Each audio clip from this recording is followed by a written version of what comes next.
There are many reasons we get excited about our favorite fandoms. When it comes to action, sometimes it's all about the toys. Today I'm going to be talking about weapons in our fandom. There are so many. Guns and swords, the highly popular katana, so much fun. But today I want to talk about the weird weapons, the ones that have become iconic, those that are instantly recognizable. One of the most iconic weapons in fandom and most recognizable is by far the lightsaber. Star Wars, taking its inspiration from the Japanese movie The Hidden Fortress, as in many old Japanese movies they use katanas, so Star Wars' version of that is the lightsaber. Green, red, purple, and so many more types over the years. That sound when it lights up, you know exactly what it is as soon as you hear it. A fan favorite, the lightsaber or beam saber can be seen across fandom. As the Japanese inspire Americans, Americans inspire the Japanese as well. Yoshiyuki Tomino, creator of Gundam, says he was inspired by Star Wars. He launched Gundam in 1979, pun intended. So many different Gundams have used the beam saber since, and the beam saber was inspired by the lightsaber. The lightsaber was inspired by the katana. Everything has come full circle. Not only Gundam, but many others have been inspired by the lightsaber. We have Zero from Mega Man X,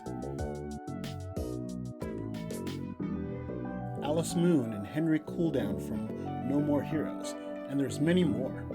You can even pick up one in your favorite game like Smash Brothers. Lightsabers, in a league of its own. So what sword can be as iconic as a lightsaber? Well, in this case, bigger is better. That Buster Sword. Cloud leads a team with that big sword that just demands your attention. Seeing someone wield a sword that big just makes them look that cool. This is based on the Japanese sword Zanmandao. It was actually used by cavalry to cut down people on horses and fight against the advantage of fighting horseback. Many characters across fandom have wielded these kinds of swords. The common thing among them, they're always portrayed as some sort of badass. Sano from Ronin Kenshin literally has "bad" written on the back of his shirt.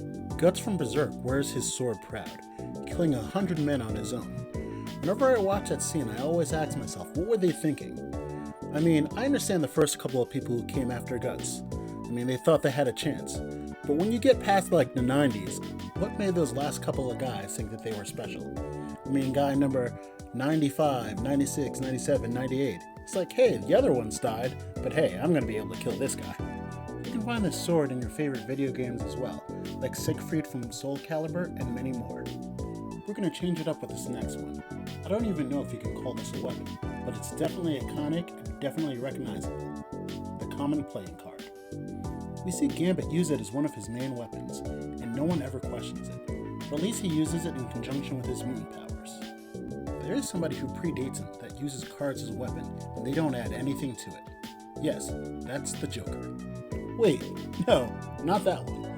He does use Razor cards as a weapon, but the cards as weapon wasn't introduced until the comic Being a Clown in 1992. Gambit was introduced to us in 1990, so he actually predates that. Yeah, I'm talking about the Joker from Fist of the North Star. Who would have thought? This one is not a clown, but continuing on the clown theme, we have Hisoka from Hunter x Hunter. Playing cards become a deadly weapon in his hands, especially when he infuses them with his nen. Though I can't end this weapon without mentioning the man Seto Kaiba from Yu-Gi-Oh! When he's not playing Yu-Gi-Oh! And he's an enemy in front of him that he needs to stop, he throws one of his trusty cards at them, and that usually ends the battle. The last weapon we're covering today is used by another famous Marvel character, the iconic claws. Wolverine is a household name these days. His weapon of choice? The claws. His first appearance was a foil for the Hulk. That's a crazy matchup. Claw-type weapons can be dated back in history to many countries, not just Japan and China. For example, India and the ancient Greeks both used claw weapons in their history. Wolverine was introduced in Incredible Hulk 181 in 1974, but our fandom was rocked just a year earlier in 1973's Enter the Dragon. In that movie, we meet the bad guy Han, and he draws blood on our man Bruce Lee. Of course, using claws. There is no official connection between Han and Wolverine, but we have to respect our man Han for coming first. When we talk about video games, there are so many characters that use claws, I couldn't even name them all. You got Genin and Shiranu from Samurai Showdown. You have Vega from Street Fighter, just to name a few. On the big screen, we have people like Edward Scissorhands, and of course, the King of Fear himself, Freddy Krueger. Do you like your after-school cartoons? And of course, we have to mention the Shredder. Maybe anime is more your speed. We have Sukotsu from Inuyasha and Kuro from One Piece, just to name a few. I can go on forever. Who knew how popular claws were? They might even be more popular than a lightsaber. What memorable weapons did this video leave you thinking about? What do you think should have been included? Add them in the comments below. Look forward to hearing from you. AC out.